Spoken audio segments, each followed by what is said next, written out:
Investissement, c'est le mot d'ordre de ce budget 2018. 117 millions d'euros assureront l'aménagement et le développement du territoire. Des investissements possibles sans augmentation des impôts et sans emprunter. Pour autant, certaines inquiétudes demeurent.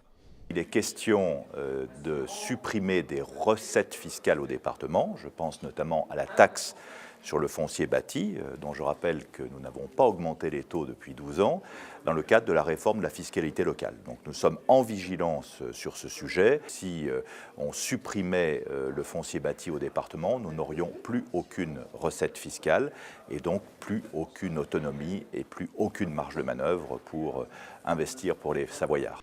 En attendant, l'éducation fait partie des priorités. 13 millions d'euros sont alloués pour réaliser des travaux de neuf et de maintenance. 28 collèges sont concernés. Aujourd'hui, finalement, cette enveloppe ne servait qu'à rendre ces obligations réglementaires et non pas à travailler sur le volet pédagogique. Or, nos collèges, pour la plupart, sont relativement anciens et ils ont besoin d'être réajustés pour mieux correspondre aux normes pédagogiques actuelles. Enfin, les EHPAD au cœur de l'actualité vont bénéficier d'un renforcement en jouant sur les ratios.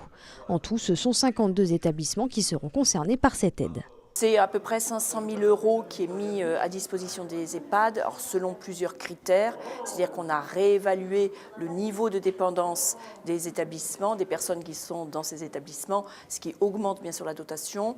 On a fait des dotations complémentaires pour les établissements qui ont des accueils temporaires et aussi pour quelques établissements qui accueillent des personnes handicapées vieillissantes dont la prise en charge est différente et un petit peu plus lourde. Enfin, avec la fin des travaux du tunnel du Chat, le département va pouvoir de nouveau investir en conséquence sur ces routes.